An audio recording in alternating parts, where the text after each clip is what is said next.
Welcome to This Strange Land with Jason Jensen.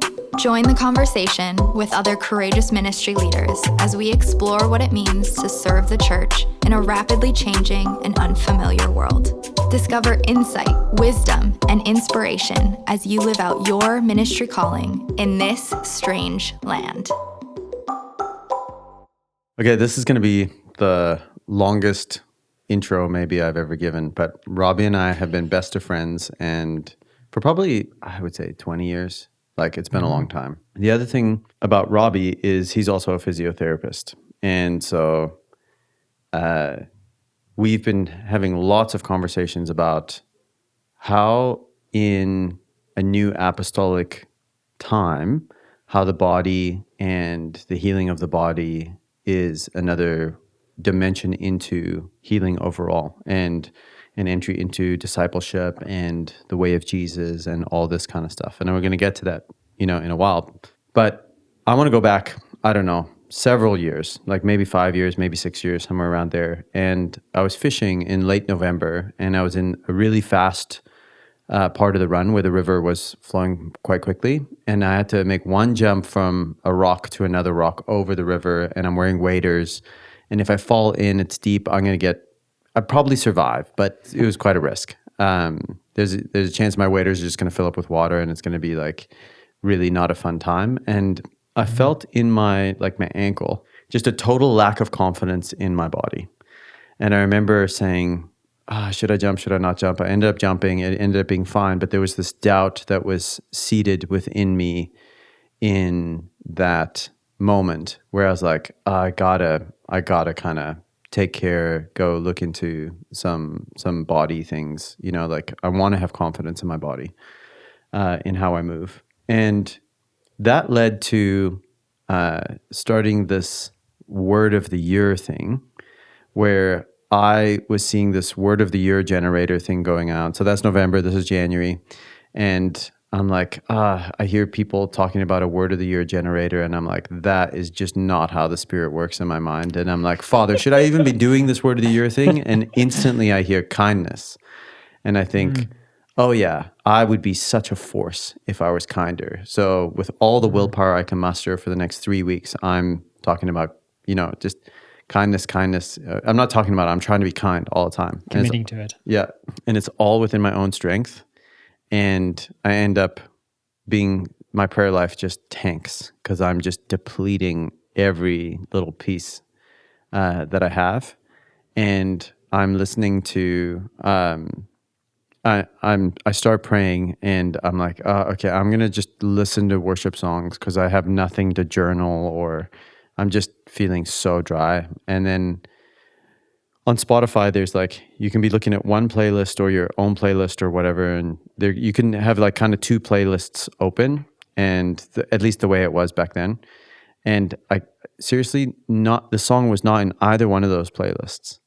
And I click on the song, it's a new song, I'm listening to it, and the chorus says, "Be kind to yourself." And I'm like, okay, I got to be kind to myself, which I knew in that moment I needed to go do physio.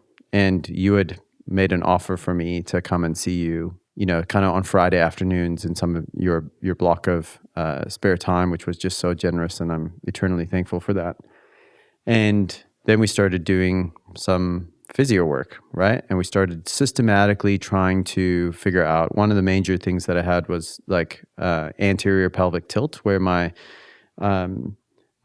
kind of pelvis was tilted forward, kind of arching my back, and that was causing me all sorts of back pain, and my hamstrings super tight, which they're still super tight, but I was able to actually be able to move my pelvis back over a period of time. But one of the things that we kind of went into was just systematically moving through my injuries and my story. And we'll get into, your philosophy on that too, of how your story plays into your body. And then what happened was we got to my elbow. And I remember this very dramatically as we were working on my elbow. And because one of the injuries I had sustained when I was 13 was that I had dislocated my elbow. And all of a sudden, you were pressing into a spot and it activated this nerve. And I remember being back in the physiotherapist who I was working with when I was 13. I felt the light on my face in real time. I was having this experience of feeling the light of my face, and I smelt the gel that the woman used to use, which you don't use gel in your clinic. So, but I was actually smelling it in the moment. So I was viscerally back in that moment when that happened, and instantly, uh, about 60% of my waking hours, I was having a stress response in my body. Like I could feel my heartbeat in my sort of around my vagus nerve, or like deep in my abdomen. And you recommended I go for visceral massage at the time, and but I didn't know what was going on. And so I phoned a good friend of mine. I actually phoned Jake Kim, and I was like, "Hey, Jake, like either I don't fully understand what's going on, or I'm possessed by a demon, like, because I'm not quite sure." And he's like, It's funny, one of those two. he's like, "It's all good. Come on over. Let's pray together." And so a couple days later, I went over to pray. But in the meantime, I had read and heard about this book by Bessel van der Kolk called "The Body Keeps the Score," and I just read that thing in like 48 hours. And it's like it's a book. It's like a 17-hour read, I think. Or Yeah, listen. I think it might be 20. Like it was long, and I just kind of crushed through that very, very quickly, and was like, I'm living this. I'm experiencing this, and started praying with Jake. And at first, I had this feeling of, he's like, "Okay, what are you experiencing or feeling? Are there any memories?" And I was like, "Wow, I feel like this sick feeling in my stomach, like, And he's like, "Okay, that's good." I was like, "It's good. What do you mean?" He's like, "It just means you're not possessed." I was like, "Okay," like, sure. I just trusted Jake so much. And then he's praying, and then he's like, "Okay, what memories are you experiencing now?" I was like, "Oh, nothing.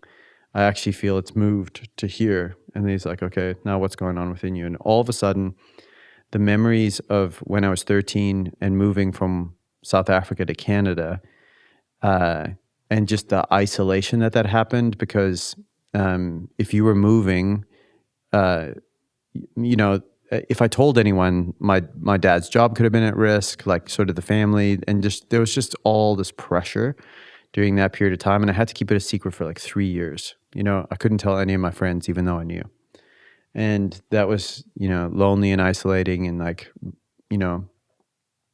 a pretty painful psychological experience going through that. And then as Jake continues to pray for me, that feeling, there's a whole bunch of memories associated with that in this spot within me. And then all of a sudden it goes back down. And I have this memory of being 4.5 and driving to preschool and saying like, "Oh, Mom, I don't want to go to school today. I'm scared you're going to leave me behind," because we were moving from one part of South Africa to another part. And then for whatever reason, my mom decided, she was going to take me home. And I remember looking through the chain link fence and seeing my friends playing, and interiorly making this agreement of, I can't play. I got to look after myself.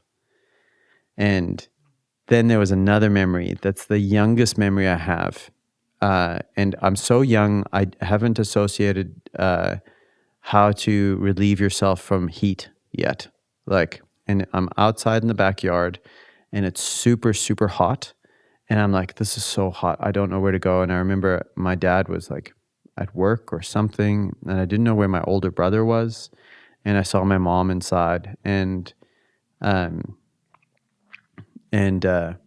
remember going, okay, maybe I'll try and like go inside. Maybe that'll, I didn't even have rationale. I was just like, this is so hot.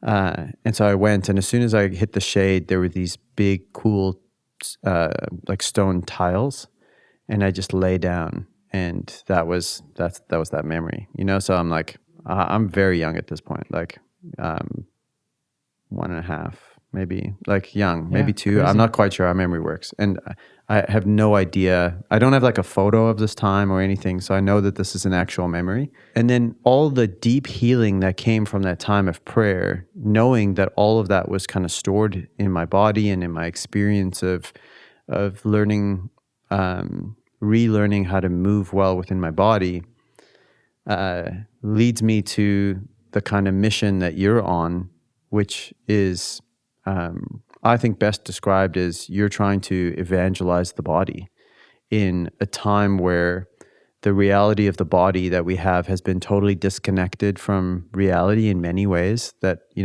we can get into, but not necessarily the point.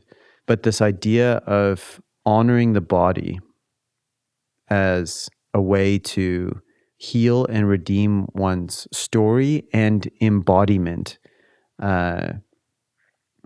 is a beautiful part of the ministry that you kind of hold as a physiotherapist, and the therapeutic healing that can take place from that. And so that's why I wanted to have you on, just to kind of talk through that at length, and happy to go anywhere that kind of brings us. But that is a long intro. That is a long intro for sure. No, what a gift it is to be here with you. I think the first thought that I have there is, even when we're thinking about connecting to the body, I think it's actually better defined as just connecting with reality. Because, our mind can be in the future or in the past, but the one thing that is in the present moment, the one thing holding us right now, the one thing that is the expression of how we are in this moment is our body. And so, if anything, I think, if we expand on that thought, that in this time, there's, I guess maybe we could define it through the lens of trauma. When we think about trauma and what's the key feature to trauma, it's dissociation, it's disconnect. Be that we have a fragmented memories, or we have this disconnect with our body through that, the stress response that we had in that moment. But ultimately, the war on us in some ways is the facilitation of this disconnect. And so, the mission in evangelizing the body is obviously an extension, I think, of Pope John Paul's heart in theology of the body, but just bringing people into reality and bringing to what is true about them in this moment, and what the present moment actually describes, if anything, or speaks. What is the present moment speaking about you and how you are doing?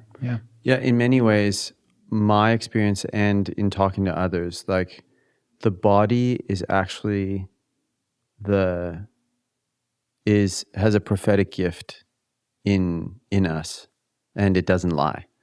It holds reality as it is.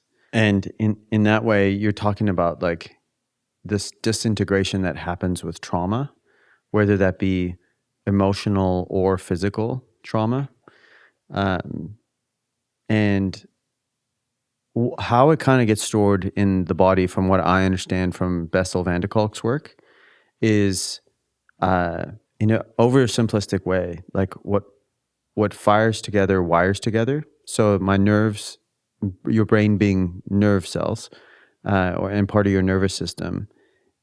If I have, an elbow injury and I'm learning to move to avoid the injury, and I have an emotional state that is feeling isolated and alone, they associate moving this way in my elbow from the being isolated and alone. And so, as that part in my story, those two things are connected. So whatever patterns I'm using to move to avoid the pathway in my elbow, when I feel isolated and alone in the future, whatever is happening in my elbow is going to also say, hey, we can't move in that way right now, and so it'll try and take load in a different way, or whatever that is, which is why some people might have wrist pain when they're, like, when stressed, right? Or anxious when the dynamics of, say, their childhood or whatever was stressful or traumatic when they were younger, that is going to come up again for them. And I can imagine, I know your intake process or your first session is a lot about helping somebody reconcile with the story of their body as not this, oh, it's so random, my wrist hurts. It's more about saying, hey, how do we trust the body as a prophet that's giving us a pathway into the healing and restoration that we need? Yeah, I think what you described is also a complex thought, right? I think really on the most basic level, the easiest way for me to kind of dive into that or break that down even more is to say that when we have an event happen to us, so a stressor, say, and maybe that's from my context, we'll describe that as a physical stressor. So, or in your context, your elbow. So, you jump in the air, you kind of fall backwards, you stretch your arm out, and you land on your arm, and the tissue gives way.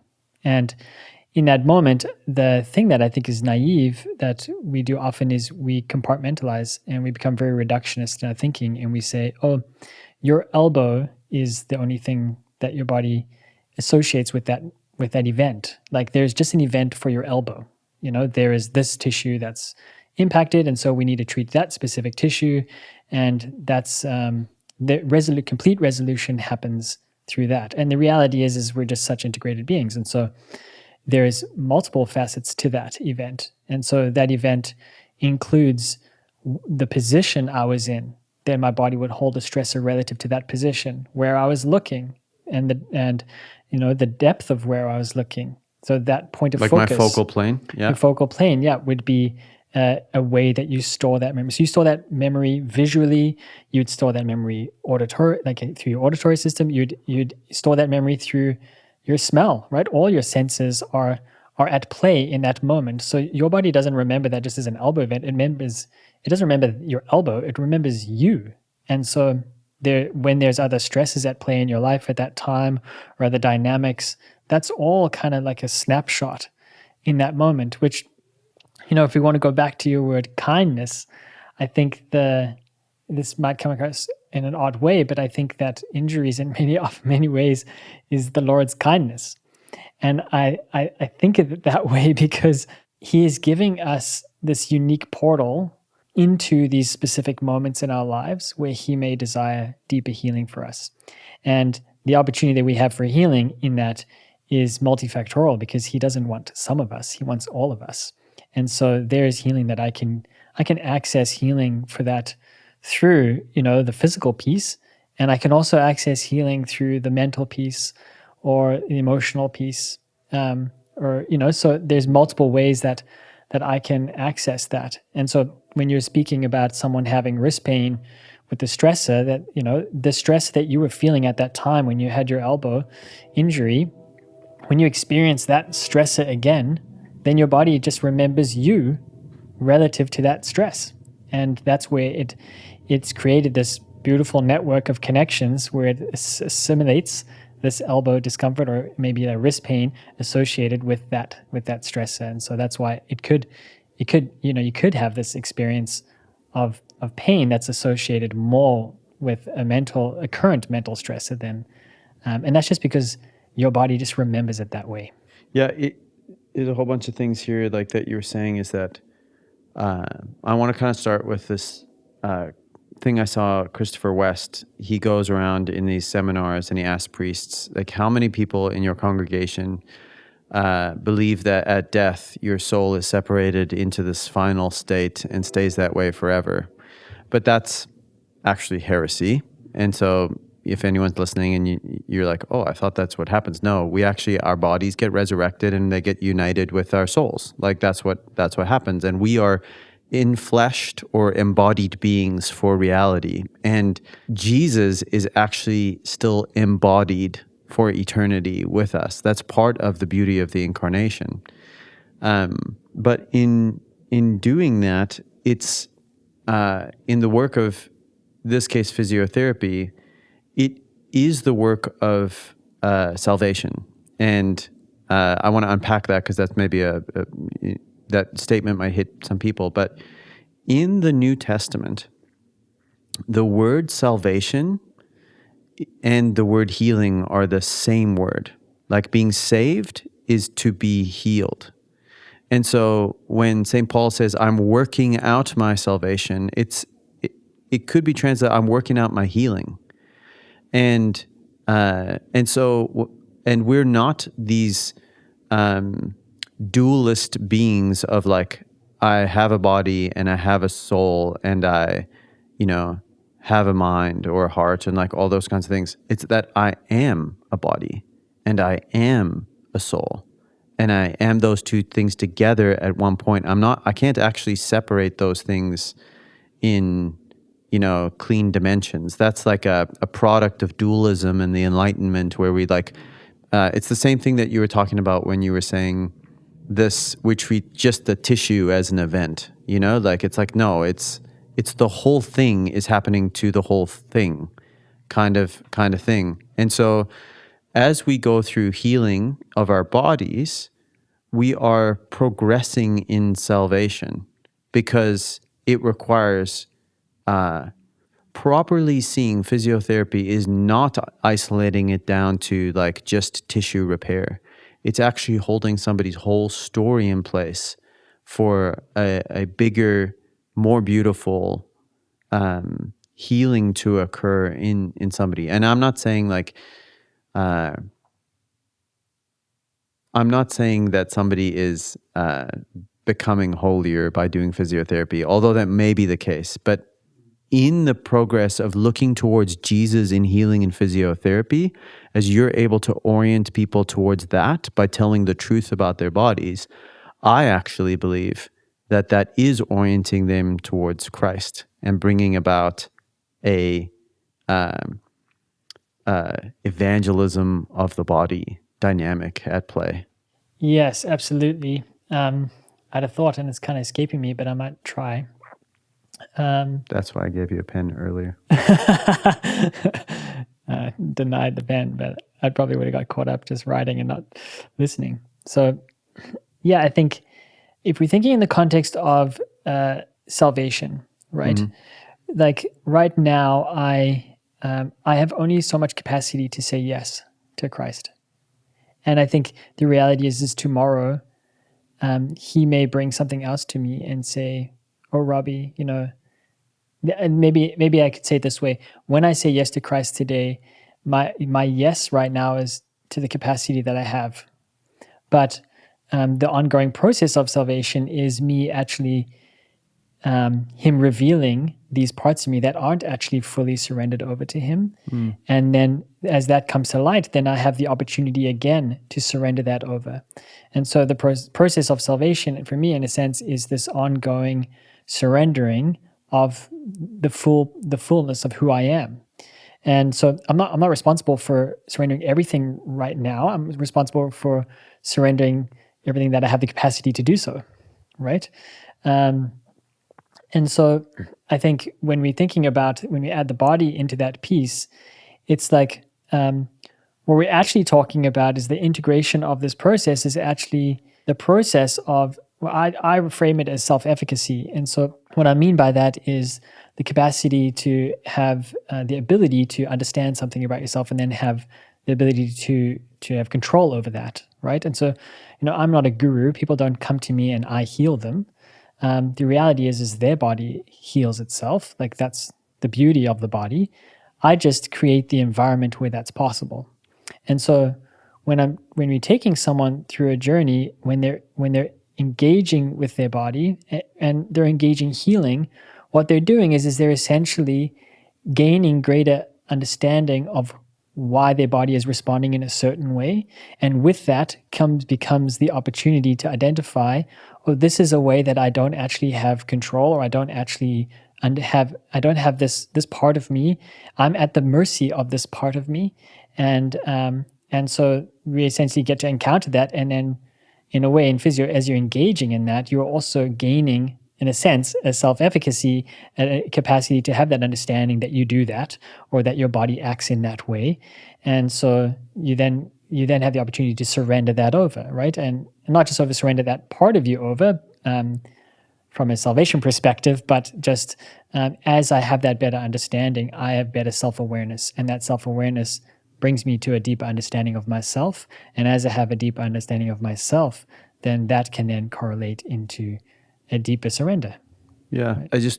In case you and I have done a lot of conversations, so we might shortcut. So I just want to expand it a little bit. But this concept of that you don't heal people as a physiotherapist, and you create the context of healing. Like, if we think about it, if I scrape my knee, there's not medicine or anything that actually heals that. It's your body will regenerate that all by itself.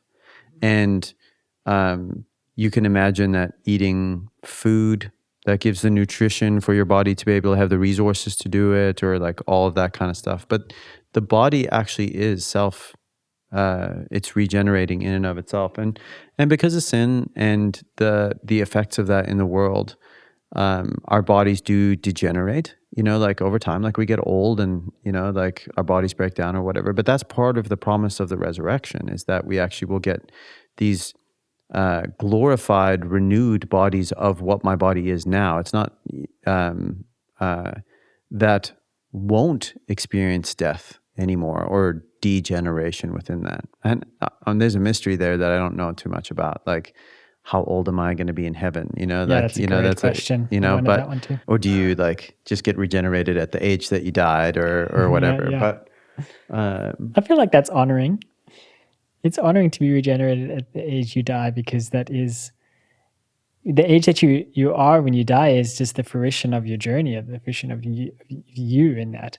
But also maybe the thought there is that, what if you get your arm cut off though? Well, yeah, maybe. Then are you armless for eternity? Or do Possibly. you get regenerated fully and so you have an arm? But anyways, I think that's all just speculative. It is all speculation. Then maybe the question is do you continue to grow older in heaven?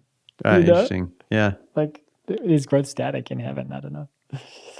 Yeah, because part of my understanding, the thing that actually radically accelerates aging is the degradation of the myelin sheath in your nerves, and so that actually accelerates, and that is a very good indicator of age if you can measure that in some way. That's I don't know if I'm fully correct in that, so no one quote me on that, but so it's interesting that on a nervous system level, that's part of it. I want to go back to something that you said way earlier too, is the position, from a focal plane and a connection that is interesting, is there's these, in therapy, not physiotherapy, but, psychotherapy, there are modalities that actually are connected to the eye. And so in trauma, the eye position that you hold and the focal plane that you hold are stored within that trauma memory.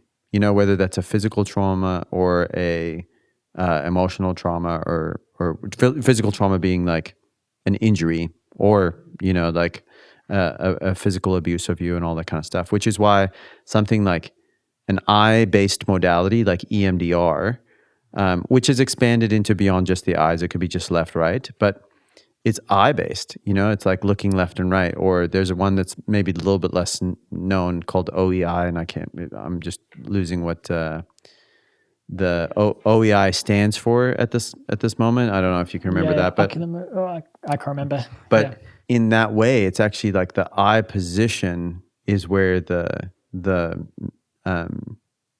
is also stored within your memory, like your mimetic sense of what happened.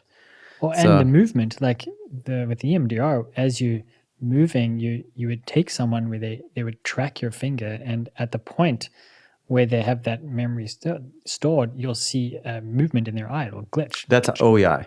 Yeah, sorry. Yeah, that's OEI. Yeah. And so that's even, it's stored in the movement of it, and obviously in the brain too. Mm-hmm. So there's like, it's just so creative. if I'm honest, the fact that we can access these healings through so many different ways, we can access healing through so many different portals, for lack of a better term. Which is so kind of the Lord, right? It's like, so kind, yeah. That somebody could experience. Maybe the conclusion that I kind of hear you drawing at times is your soul can be healed by your body being loved well too. As opposed to just thinking of a psychotherapy dynamic of like, hey, and a lot of that is a product of the Enlightenment, where we've over intellectualized everything. but very much when somebody comes as a physiotherapy patient with you, is you're like, hey, our thoughts matter for sure, but how we feel and how we're positioned and all that kind of stuff. What's the big picture? How do we expand our view of this moment so that we can see all of the things that happen in this as a way to treat this for somebody to actually encounter the healing of the Lord? Yeah, no, absolutely. I don't know if I have anything else to add. Sounds great. I wanted to talk as well about, like, sometimes people don't experience healing, this side of eternity. Paul talks about a thorn in the flesh. Um, uh, as as an example of the Lord doesn't always provide the healing in order to keep us, drawing us closer to Him in dependence. And he goes on to say, my power, my power is made perfect in weakness. The Lord talking to, Paul. So in some sense, that is an invitation into peace, being at peace. And so what's your experience with patients who are still struggling with physical healing, and what have you seen as they come to kind of being at peace within themselves? Yeah, that's a great question. I think, well, I guess I would say that the main orientation of that is to ask the question, like, well, what's it for? And I think we can oftentimes we can think about pain and we can get really frustrated about it. This is limiting me, it's stopping me. And we can think about it as our relationship with the pain that we experience in our body. Or let's not even say the pain we experience in the body, it's the relationship we have with the signals we're receiving from our body, right? Is oftentimes that I find oftentimes when people have ongoing struggles, it is because there's an orientation towards a disposition towards your physical sensations as being something that's against you. And as opposed to actually flipping that question and saying, no, I think on the most, maybe in a way we can describe it this way, we spoke about dissociation. And so when you're experiencing this disconnect between your body and let's just say your intellect and your body, if you want to put it this way, there's this disconnect potentially that's at play. I see like a pain as a way that your body is actually trying to reach out to you to create connection. It's actually longing for connection. It's the warning sign. Your pain is actually for you, not against you. And I think oftentimes a disposition towards pain can be that it is against me. And that's understandable because there's a reality that we also, when we're experiencing pain, we're encountering a lot of different belief systems, and we can even look at this through the lens of mourning. And so there's different levels and stages of mourning, but that there can be that orientation towards these things as against you. And I think what peace really looks like is actually flipping that and saying, how is this for me?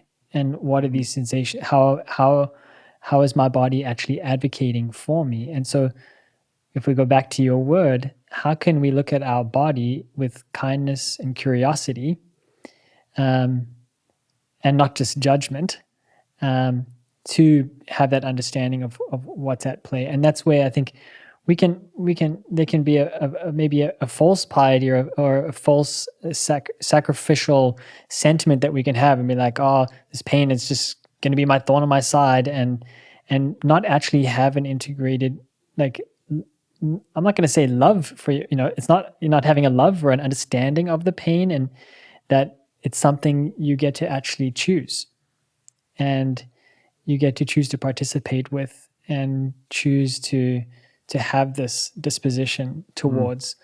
In the same way, it's like the call to the cross, like the opportunity to, like we can experience suffering, but like we can also orient that to be united with Christ on the cross. And we do that by, in a sense, accepting that. But what does acceptance really look like? And I think acceptance is just the orientation, that shift in your orientation towards understanding or seeing like these physical signs as something that's for you. Do you have patients who have ongoing pain that, and how have they come to find this kind of acceptance? Oh, good question. I think healing's a process. And so, in a way, for a lot of clients or a lot of people, it's an ongoing process of that disposition being challenged.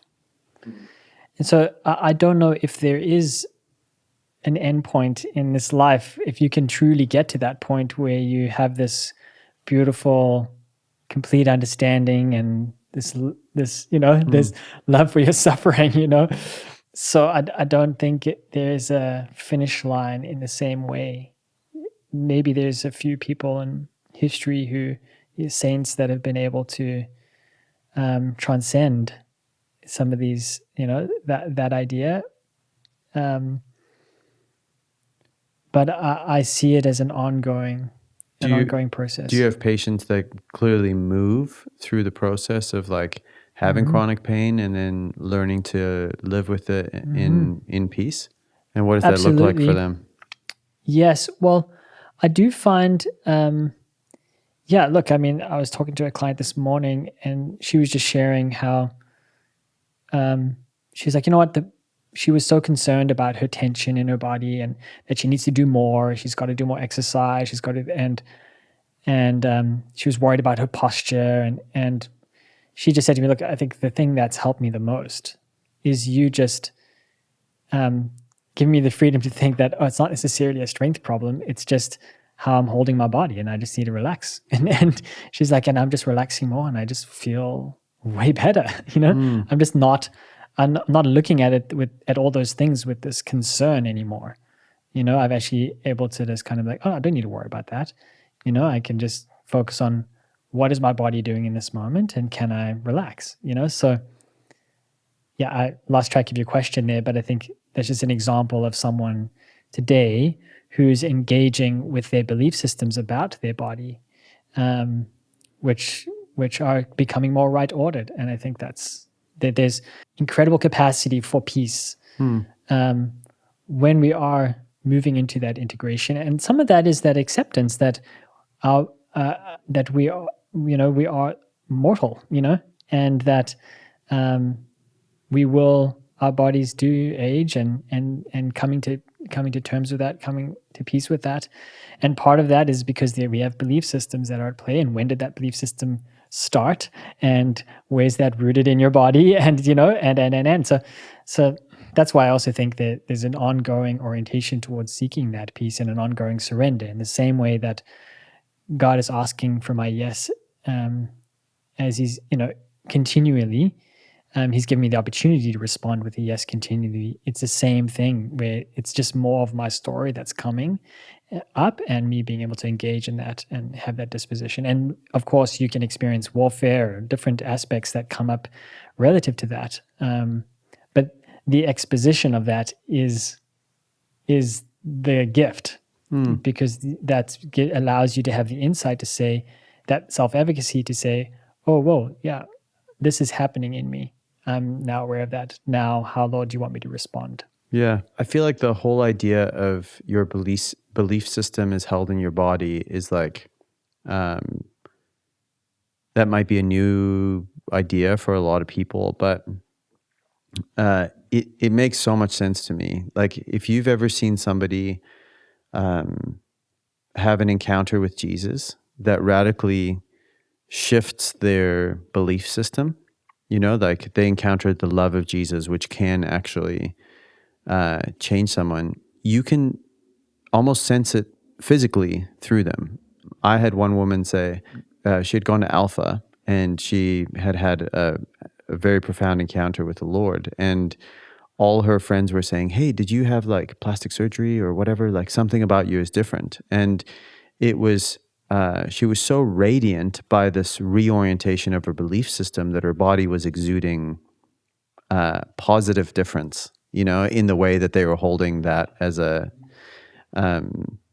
sort of a community or whatever. That plastic surgery was the expression of that. Yeah. But in that, this belief system being held in the body, it makes a ton of sense because, or we often internalize when people say things about us. Like if somebody said to you, like, "Hey, your ears are big," at like when you were 10, that thing sticks with you, and you have this like, "I wish my ears were smaller," or whatever. Like I'm just picking a random kind of story, or. But we internalize belief systems about the world through our body and through the state that our body kind of holds itself in, mimicking the world. And people get very good at actually reading people's body language in order to understand what the belief system that they're holding, like in a given moment, about a given thing or context. Or how do you encounter that in people as you work with them as clients? I think that's maybe described in a thought around posture. People ask me, they'll bring their child to me and they'll say, "Can you please get my son to sit up straight?" And then I'll just ask, well, is posture an emotional expression or a physical one? And, the answer is it's both. But the point there is to say that, living embodied means having the capacity to express yourself fully. And so your posture is just the way that you're choosing to hold your body is showing you, how you're feeling. And so I would say, should you look at your child and say, "Sit up and pose well," or would you say, "You look tired"?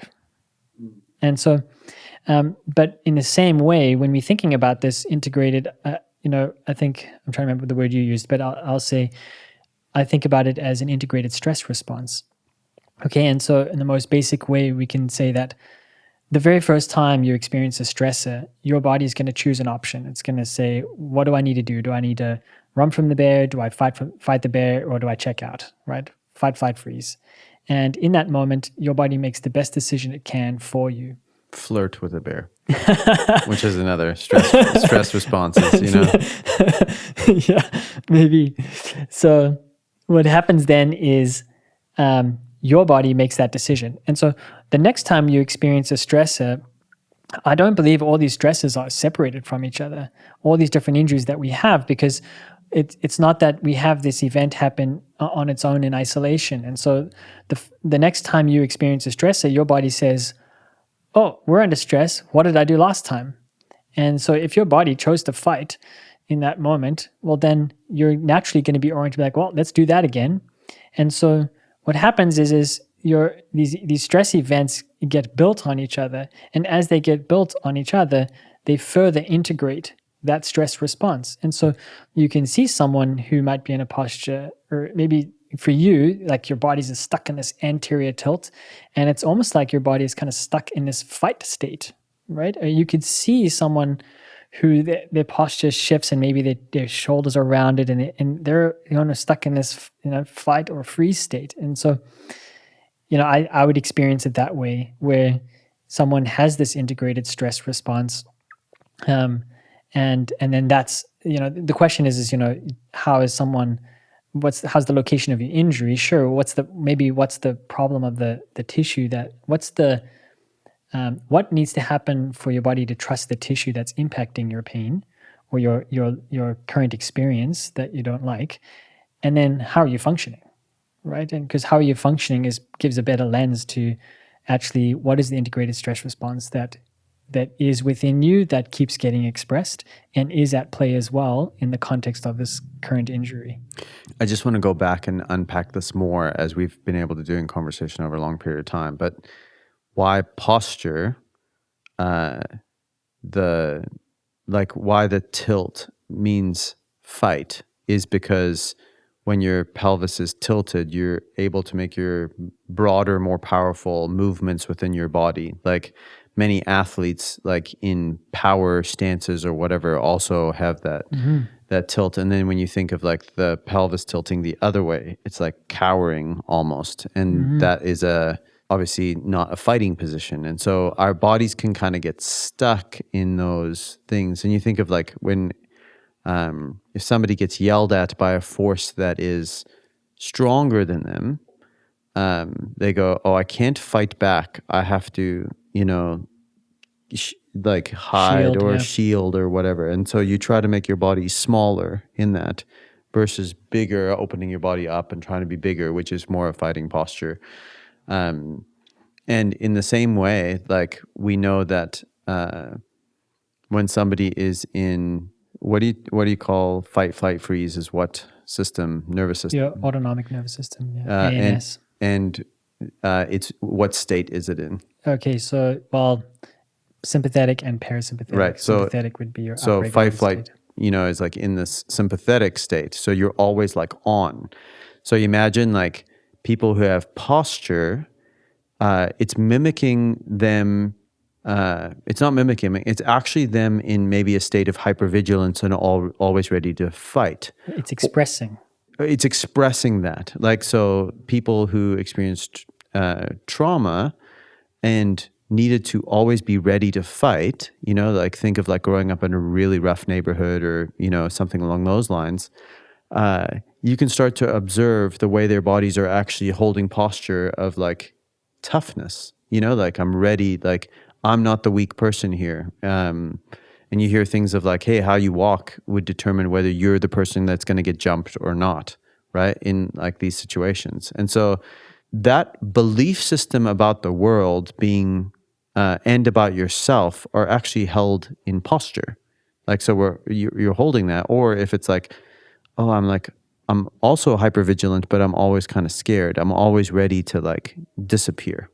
And being able to reassure the person in their belief system that the world is far safer and that trauma is not lurking around the corner for them in most cases, I'm not saying that that's all cases, helps them actually experience a restoration of the movement within their bodies, like their embodiment.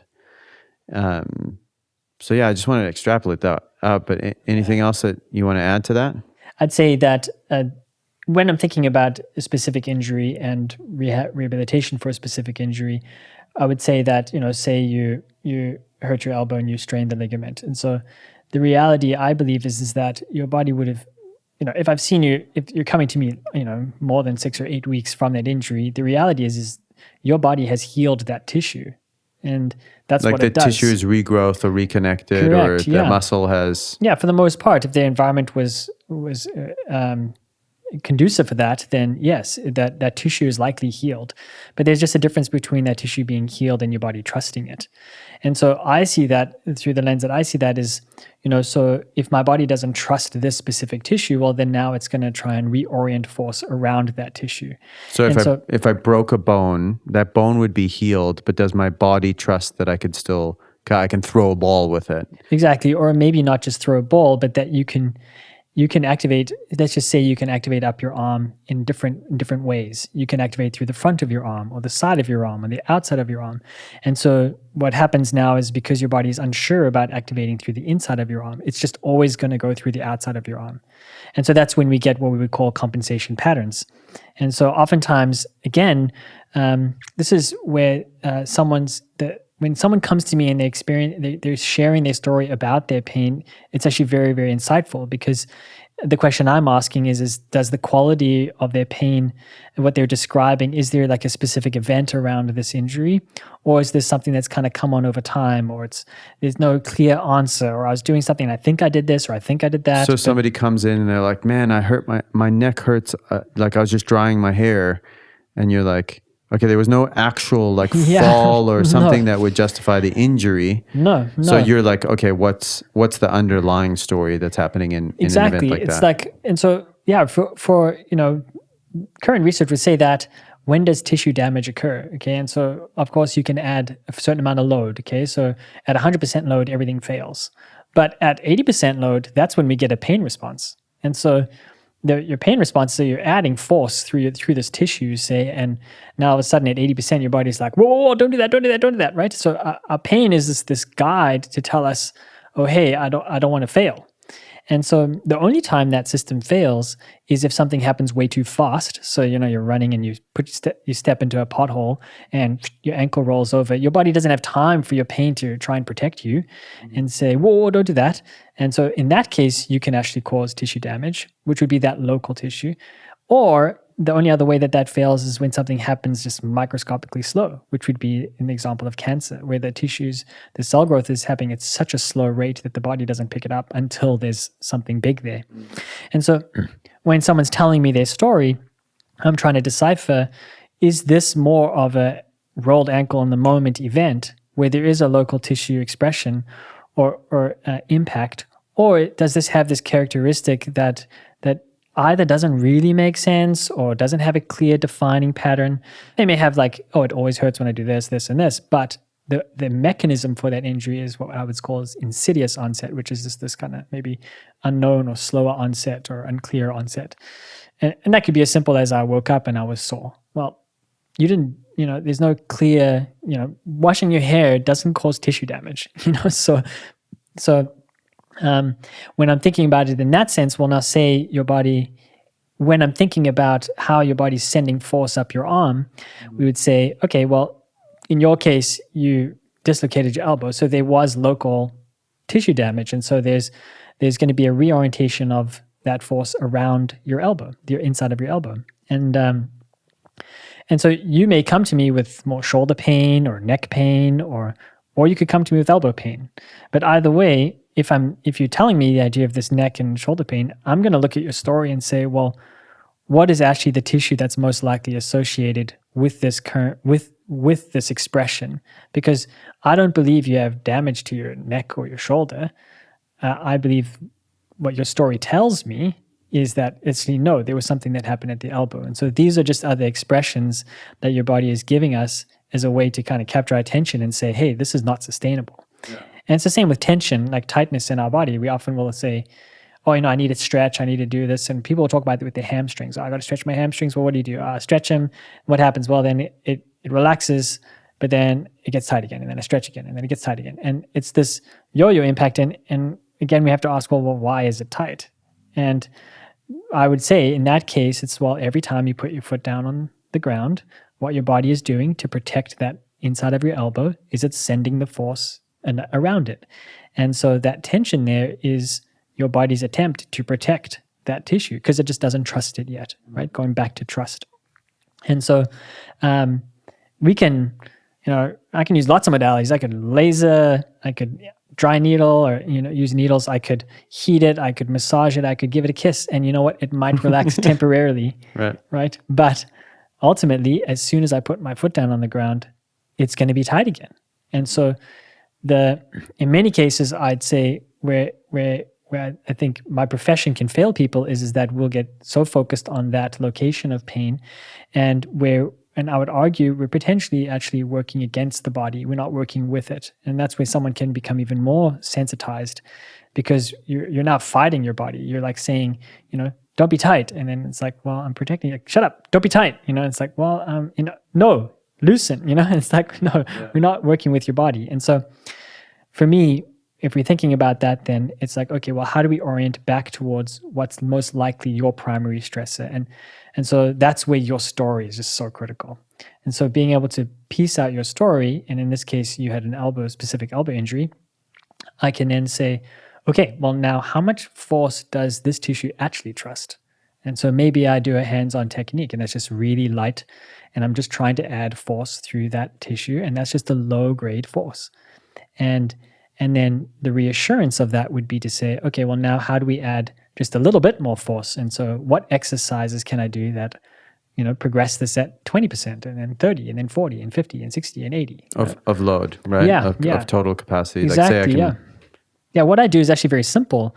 I just have specific exercises that I kind of attribute to those load variations, and then I add different dynamics to that in order to challenge it or make it slightly easier or harder. But the hard part for me is figuring out what's that primary stressor in most people's story. But and some of the frustration in that is like, my shoulder hurts, and you're like, okay, we're gonna work at my elbow, and I'm like, my elbow doesn't hurt, So understanding like my shoulder hurts because it's actually taking on the work that my elbow should be doing in one way, shape, or Exactly. form that it wasn't designed to do. And so what you're doing is just helping me move some load through my elbow so that my shoulder can go, oh, okay, cool. I can relax again. And that pain can go away because there's actually no injury in my shoulder. But that my elbow is reassured. This is what you were talking about, reassurance earlier. It's reassured that it can, hold the load or pull or push or whatever is needed from it in a way that it feels safe to do that again.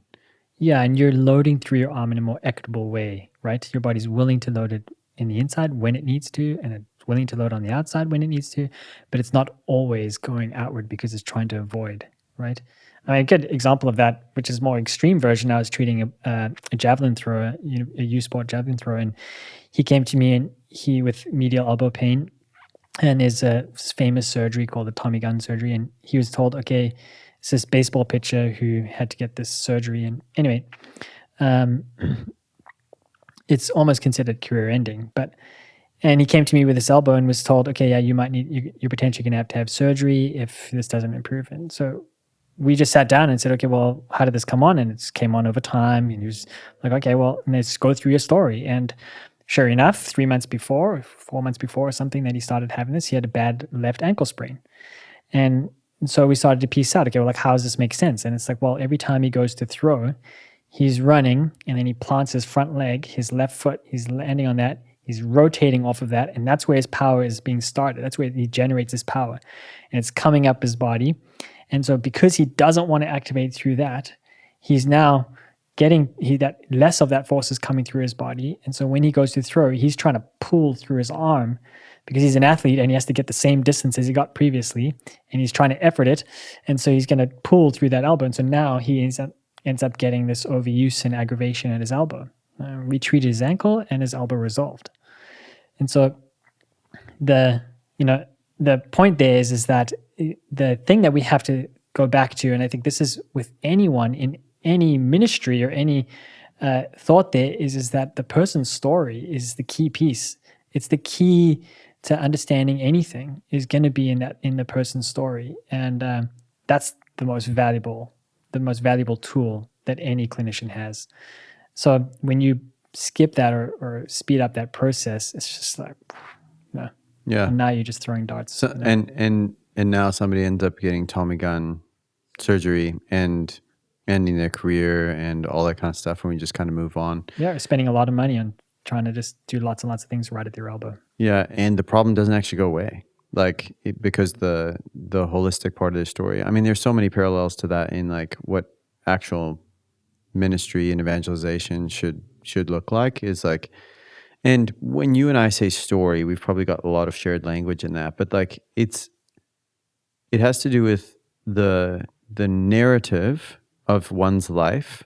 In your case, the narrative of the body, right? In that case, it was like, hey, there's a key story element in there that ankle related. But the narrative of one's life is also held within your body. Like, do I have to keep fighting all the time because I have this posture? My posture is expressing that. The narrative as it translates to a worldview. We've been doing a lot of worldview work here recently, but the idea of worldview can sound kind of dry and academic. But really, if I consider the worldview is the internal living system that's within me, that's holding how I move through the world properly, which would include how I physically move through the world, right? Is holding everything I believe about the world to, in that. So if I believe I'm in an unsafe place, I'm going to be on alert, right? And if I believe that I can relax in the world and that I don't have to just work harder to make things work, and I can have a surrendered posture to providence and to like God's goodness, and that I am taken care of, that will translate physiologically to people.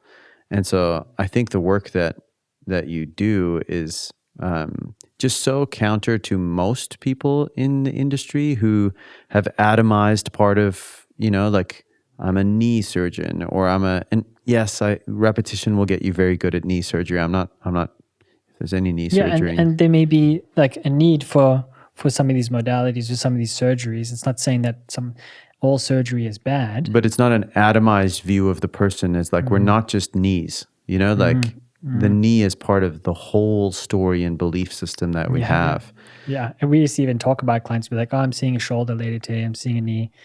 We wouldn't even say the person, and that's was when I first came out of school, and that was kind of the culture, and that is still culture in some places, but yeah, we'd even done. So not if your even physio consider is the person. referring to you as a knee or a shoulder or whatever, then you know that you're not going to get the full range of care that you're not going to get the holistic care that you need in order to do that. The big thing for me too is thinking through how people hold. I did have a thought. Yeah. Cool. How people hold. I think you could say there is, when you're going into saying, okay, this person has this posture that's stuck in a fight state. The reality is that is a part of them that is burdened, right? And so you could look back and say, this younger version of this person was burdened in a way that they made this agreement that they have to stay in this fight state, that they have to just go all the time. And that's where I think what you're naming is there that's now will translate into their posture. They will embody that burden, right? And so even in yourself, when you're speaking about your body and feeling at peace in your body and things shifting within your body, there's a reality that it is directly correlates to these parts of you that became unburdened, right? And so that's where I was saying, like these little injuries, these injuries in our story there's kindness to it because they're the portals that we can then utilize to access these deep parts of ourselves that are burdened, right? And then we can actually seek healing for that. And then how do these parts become unburdened? By us being loved in the fullest of ways. And so, for someone to love my body and help me find healing within my body, to love my emotions and give me healing through my emotional state, or love my vision and give me healing through my visual cue, or love, that's actually all these parts of me being beautifully honored and loved well relative to that part of me that was burdened. There's so many different parts of me that held that burden and held those belief systems. And so then is healing that is accessible, through all of these different means. Yeah. I think all of that is just such a rich way to hold the fullness of the person, right? Like, which is in some ways to honor the incarnation as like God and man, like being one as a holistic reality and not something that you can separate out. But I kind of want to flip into like a little bit of like what implications this has for like the whole ministry world, and like from a physiotherapist perspective, like how you're looking at people in their embodiment, right? Like being embodied people. We can talk about anxiety and somatic error, like that's valuable. But and I want to get to that. But the other thing is like, I just see how ramped up we are physiologically in the culture that we live in, right? So if you can imagine, like we're scrolling through social media, like we're doom scrolling, and this whole comparative dynamic comes in, like people who are richer, more beautiful in maybe celebrity culture, but then also in a comparative dynamic with your friends, right? Like look at what they're doing and all those kinds of things. And that creates within us this gap of reality. And so in some sense, it ramps up our nervous system, the tension within our nervous system, because we are like, the threat that we experience potentially in doing that is that I'm not going to belong, or I'm not going to be enough, or I'm not going to do anything. And we carry that load physiologically, right? We carry this load of, like we're supposed to be at homeostasis, right? Like our bodies were actually made, and people were made differently. Like you and I have talked about this. You actually are far more busy most of the time than I am. Like, Like I'm more upregulated naturally, yeah, and you're just more that's your downregulated. homeostasis is more upregulated. You're like a Kawasaki ninja. I'm glad we're friends. And I'm just want like lower revs and whatever to sustain that. It even comes into like the temperature of shower that is preferred for us in the morning to get our day going. Like I don't want a super hot shower. Like I ease into my day and ramp my energy up in order to stay that at homeostasis for me and for you. And then there's this concept of allostasis, where I'm actually choosing to overclock my body, or like I'm in overdrive. And so when we're on this Instagram reality, right, we're actually putting our bodies into overdrive.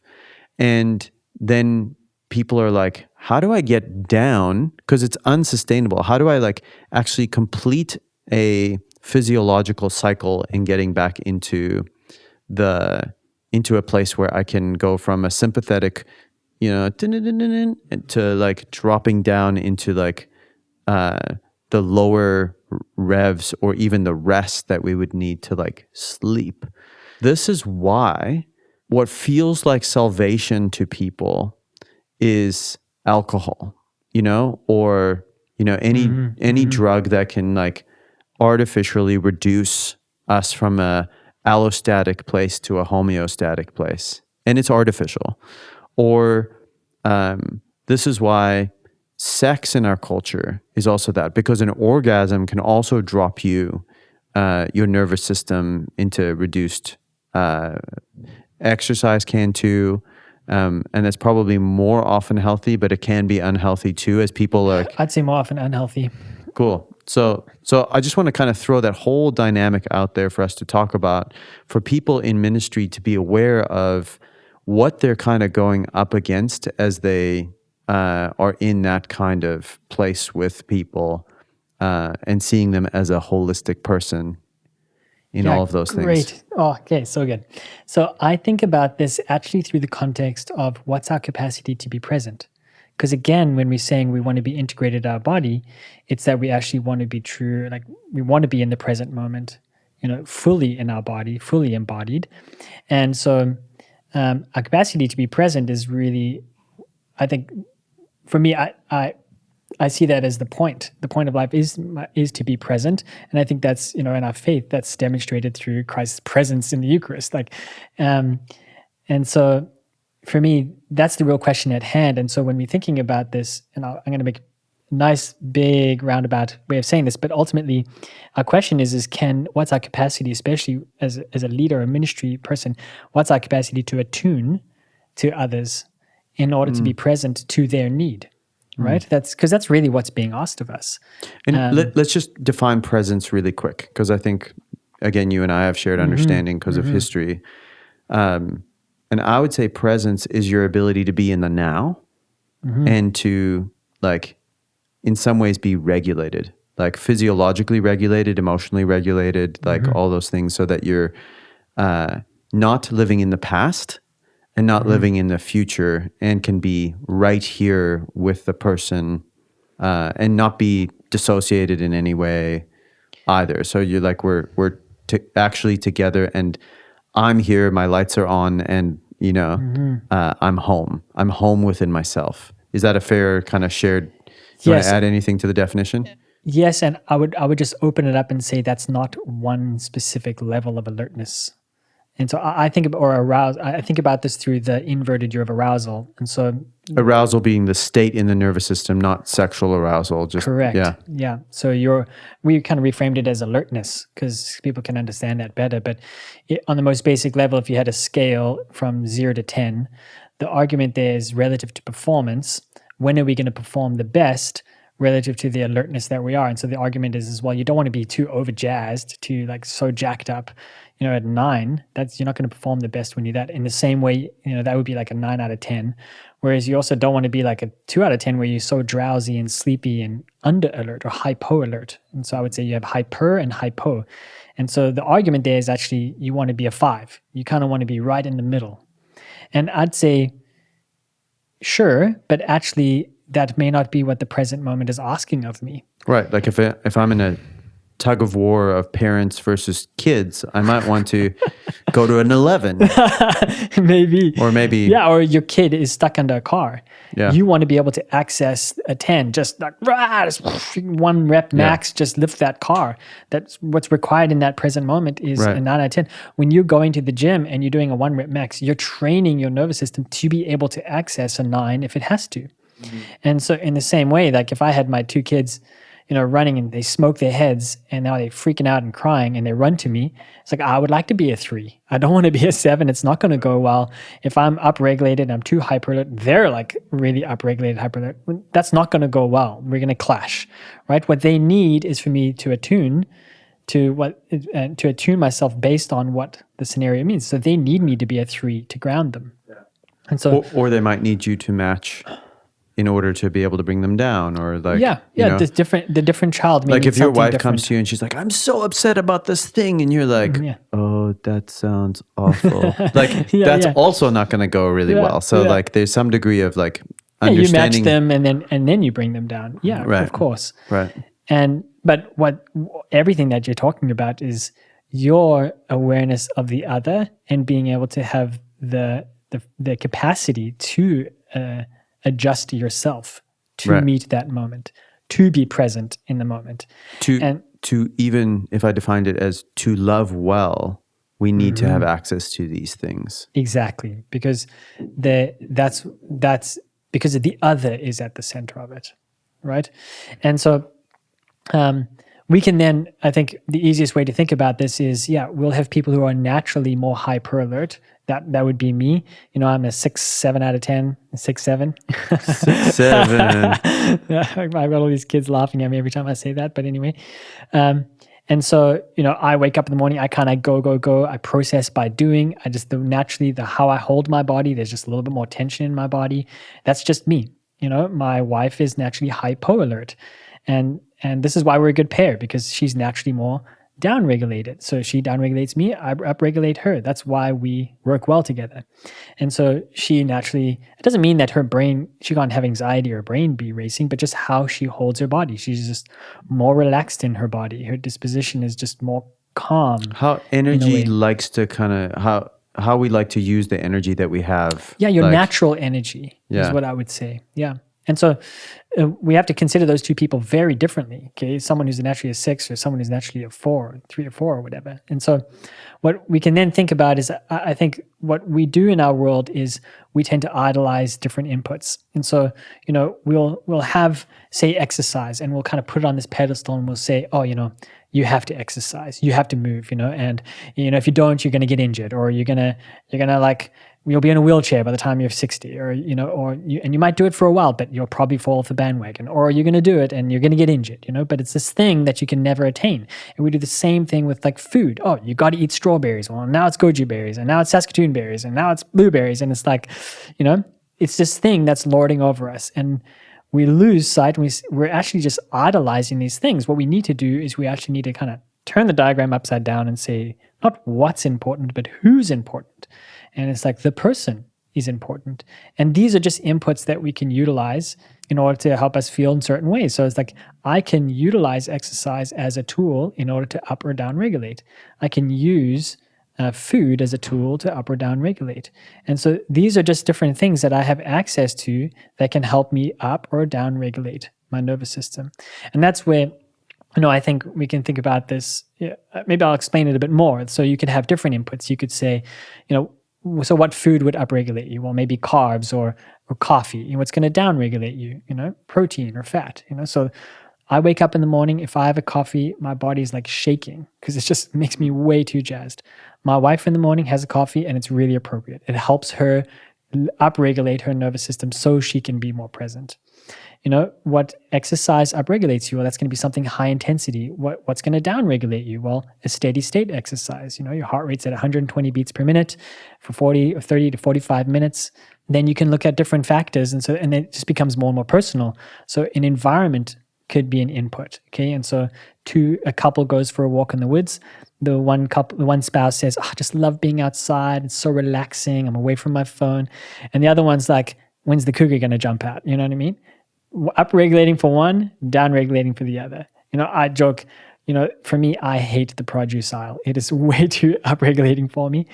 Growing up in Africa, seeing poverty and like just going to school, I would be encountered with that. And so this idea of waste is like really hard for me. And so I sit at the top of the produce aisle and I'm like, am I going to pick the right fruit? Is it going to be too ripe? Is it going to be underripe? Are we going to eat it? Then we're not going to eat it. Then we're going to throw it away. And then we wasted this money. And it's like, I can just feel my anxiety like, whoop, whoop, whoop, whoop, whoop, and just wait. I have to go do the rest of my shopping to calm myself down so I can approach the produce aisle. Okay, so that's an environment for me that is upregulating. You need therapy. Yeah, a lot of it. Another input could be, we can think about music as an input. You could listen to music that upregulates you and music that downregulates you. And this is also where it becomes really personal. Like I listen to an upbeat African playlist, but it calms me because it's nostalgic. So I think these things are all very personal. Now we can talk about other things like your breathing.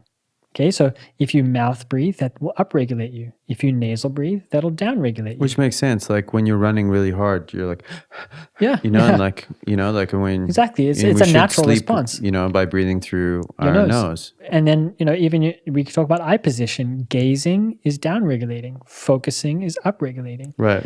So distance is downregulating, near is upregulating. Exactly.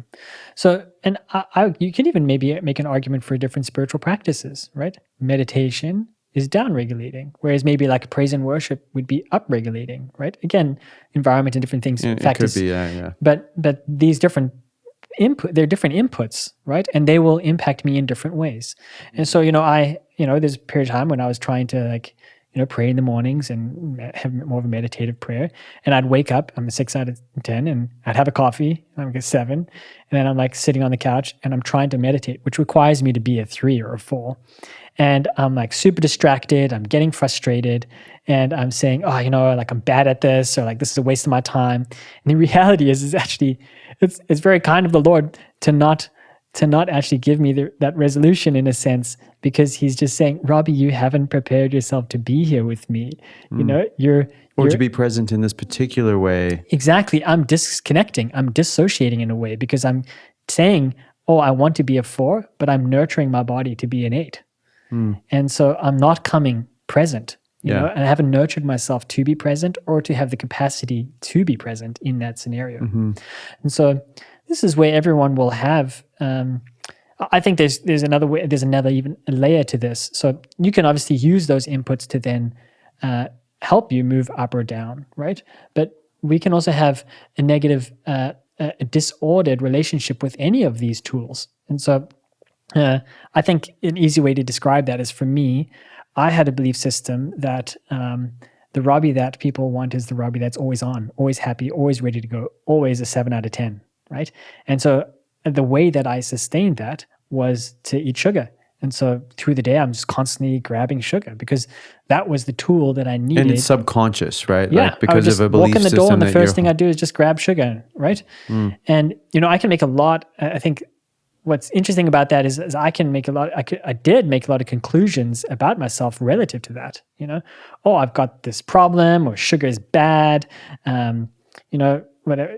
whatever, you build on that. But in the reality, that's just a sign. The sugar, the fact that I'm doing that behavior is just a sign that I'm trying to keep myself at a 7 all the time, And so, because of something you believe about the world and yourself, exactly, in that thing. Yeah, and this is where I felt, okay, I've got to be on all the time. And so at work, I'm trying to be on all the time. And then I get home and I'm thinking, the version of what a good dad is, my version, is one that's always on, ready to wrestle in the door, right at the door, And so the reality is like when I get home, I need that sugar in order to sustain that, But at the, I would notice these different behaviors where I would delay going inside the house. I would maybe before I'd pack up my desk at work, I'd be totally ready to go, and I'd stop and I'd watch some videos before I went home. And then, I'd delay getting home on my walk. Because you felt tired or whatever. and Yeah, you're I was like, feeling "Man." the pressure, like, oh, I'm going to have to be on. And so now I'm trying to grasp at like getting some like little bit of relief, not restoration, but give me this little bit of relief, and then I'm back in it, you know? And I started to realize like, oh my goodness, like I'm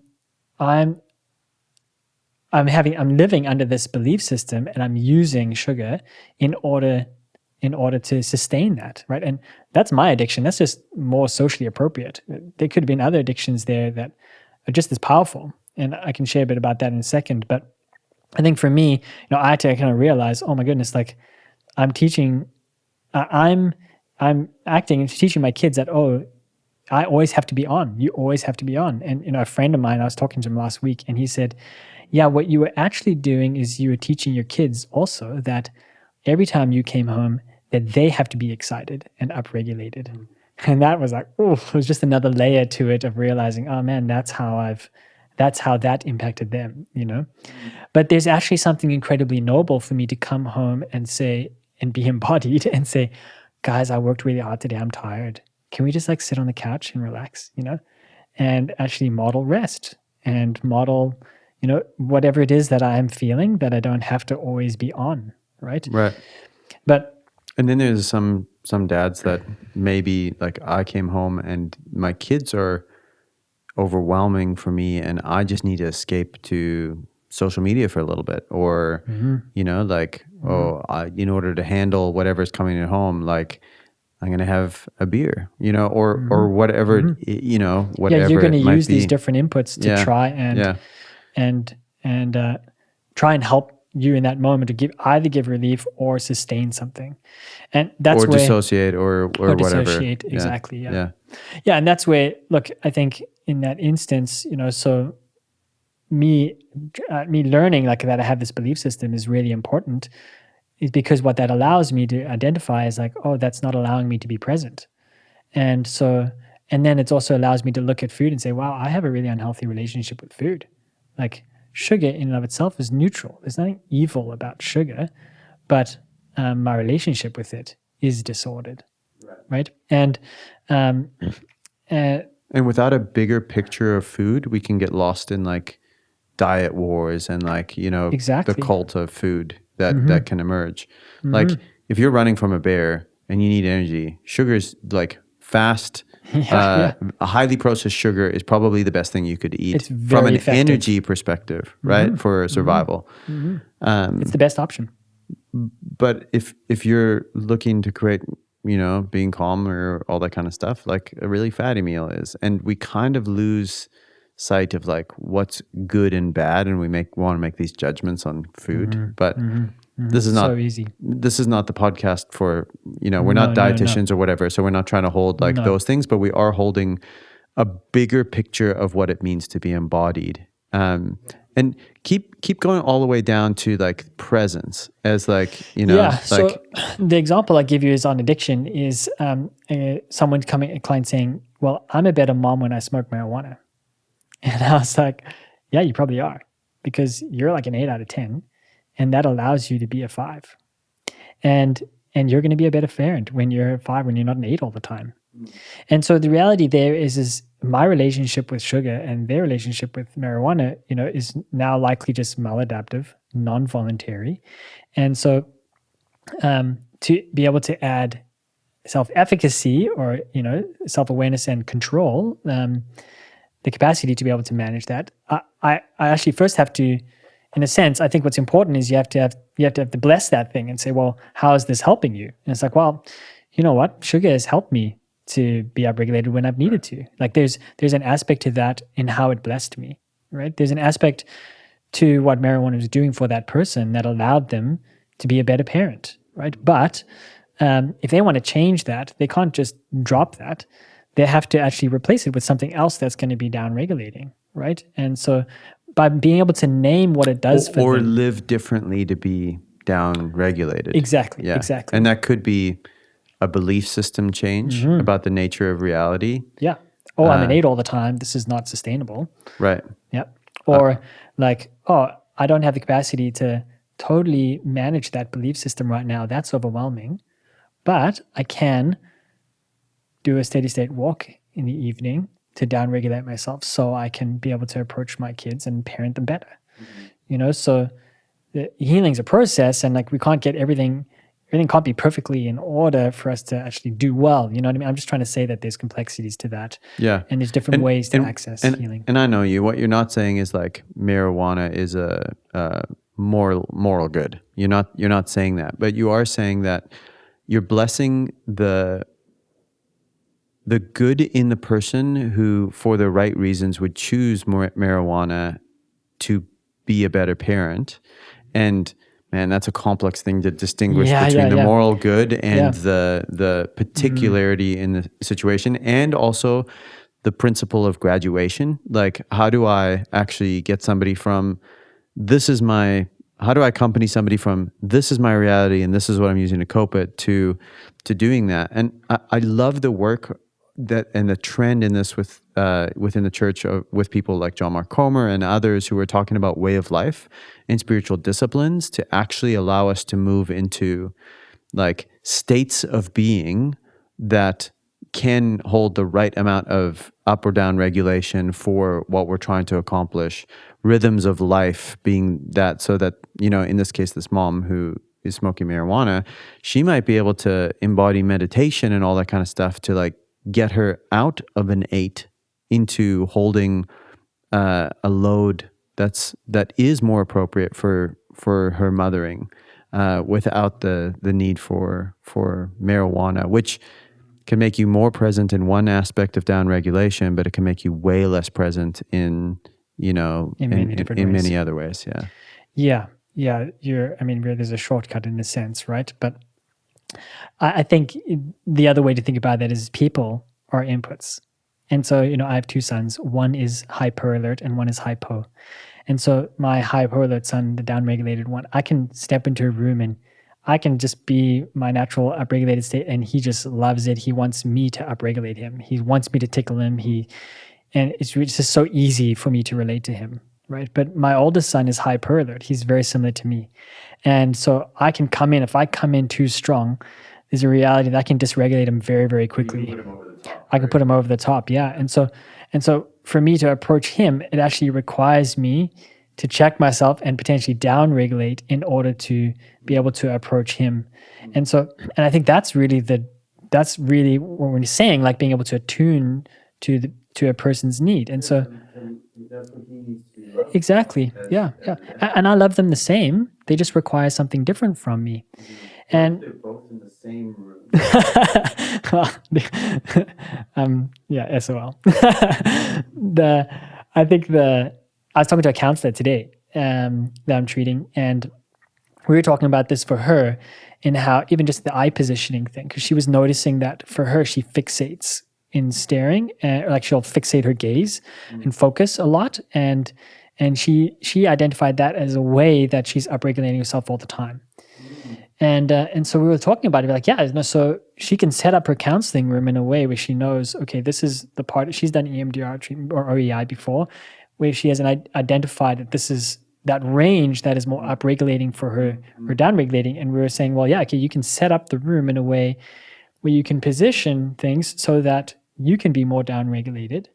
But then there also may be the day where you're like more downregulated, you're tired, and you're like, I need to be more upregulated. And so you can actually shift the room in a way that makes you more upregulated so that you can be present to your client and attuned to whatever they need. Yeah, there's a lot of these little things that people don't realize. Like some people hold their breath, and that actually helps them upregulate, because it's like a little stress for the body of like not getting enough. And then you're like, and you talked about sugar. You talked about like so many different strategies that we can use.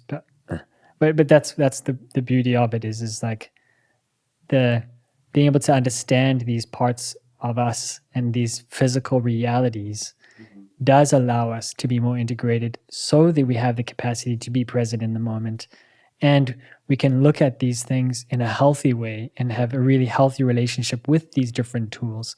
Like I've reflected a lot on sin and deadly sins, and I was talking to a priest about acedia, and that in a sense was kind of like the it used to be called acedia. Now we kind of tend towards saying sloth, and sloth is kind of more defined as, like an apathy or not doing something. Acedia is both not doing something, but also doing too much of something. And in the chronic pain world, it's defined as, we kind of look at, does someone have this orientation towards activity persistence or activity avoidance? And I just see that as acedia. And so this is where someone could have a really poor relationship with movement. They could have a relationship when they don't move, right? They're not utilizing that. They're oriented more towards that in that avoidance of activity or movement. But in the same way, you can have someone who is oriented towards the persistence of activity, where they're persistently active and they're using exercise to keep them upregulated. And the real unfortunate thing is that our society looks at those two people very differently. It praises the one and it curses the other. But I believe it's the same root sin. And so I think, being able to like identify that and start to look at these inputs and saying, what are the overt expressions of these in a negative way, that just gives us such a capacity to be able to see a person and then name something for them, and help them just right order these pieces in their life. And that's, I think, is like, I just love this stuff. I talk about this stuff with pretty much every single one of my clients. And for me, this is just going to move them on the scale forward and just exponentially more than me just saying, oh, you have elbow pain, I'm just going to ultrasound, I'm going to do this, whatever. I'm just going to focus on that location of your injury. It's like, man, how you're functioning and your belief systems around your body are just so much more held, and so much more influential. And the culture that we live in, like, has such a twisted narrative in this. And I just want to go back. We talked about like these sugar, like the breathing, the HIIT, like you and I would be averse to biohacking, right? Like as a principle, like, hey, I'm going to, because it could sound like what we're talking about. It's like, hey, let's just biohack. It's actually not that. We would say, well, I'll say, and you can agree with me or not, but I know you well enough that you'll agree. It's actually finding the heart of the matter, and the heart as it relates to the person, and knowing that we don't live a generic life where the set of rules is going to apply to every single person that ever existed, or even a type of person. It's when it really boils down to it, this is a journey of becoming ourselves and living within the body that I have been given, in the way that I have been made, specifically in the mind of God. And so it's not about like going, oh, I need to be upregulated, downregulated. It's about, how do I become myself? And how do I live within the way that God has made me, so that I can steward my body and bring myself to the world in a way that my love for can be, the way I move through the world can be a loving dynamic of being me, So, and that might be, for some people, their call from the Lord might be an athlete. And then they are going to do like some of the overexertion and all that kind of stuff, but keeping their heart engaged in the process, as opposed to, I need to be fast. The fast is the best, or whatever. Whatever it might be, in order to be loved, is like also not what we want for anyone, versus like, I feel like there's this gift that God has given me, and I do want to be as fast as I possibly can and win. And that's also okay, like in the way we're kind of holding all of those things within our story and all those kinds of things is so antithetical to biohacking, and way more all about like, how are we holding the heart and becoming ourselves in this to bring love into the world, which I would say, bringing love into the world, that is the definition of vocation on the individual level, like that could be husband, father, like those are vocational things, but it's also like vocation in the particular sense, like my personal apostolate to the world, like who am I made to be in bringing me to the world in a way that is loving and caring and living God, Jesus out into being his hands and feet into the world. Yeah, I mean, I think there's two thoughts I'd have. The first one is, I think a flag for me in the world is people that look at longevity, because they're just, especially orientations towards how do I prolong life. And I think that's, for me, as soon as there's that dynamic at play, Orientation, yeah. that's a flag for me to say, "Oh, that's not the gospel." Yeah, why not? I have a thought, but Yeah, I think, well, because ultimately it's fueled by this belief that you ultimately, like, this is your one shot, you got to do it now, you have to try and maximize and get everything out of this moment for you, you know. And this is where I think the biohacking question is an interesting one, because in a sense I don't believe biohacking in of itself is negative. I'll give an example. You know, your heart rate, okay, it increases and decreases based on pressure. So you have pressure sensors in your heart. So when you inhale, your chest lifts off your heart, and so it speeds up. And when you exhale, your chest depresses on your heart and it slows down. And so, you know, when you hug someone, it's soothing because you're adding pressure to their chest. And it's that pressure that actually your heart senses and it slows down. And so I can use that tool for my kid is upset, and I can just put my hand on their chest and I can just add a little, it's why people naturally intuit this. They'll say, oh, and they'll put their hand on their chest, when they want to be comforted. And it's like, in some of these things we naturally do, we've intuited this, but this is just the dynamics, the physiology behind it. or Navy SEAL doing breathing exercise, stay calm in the midst of a super stressful situation.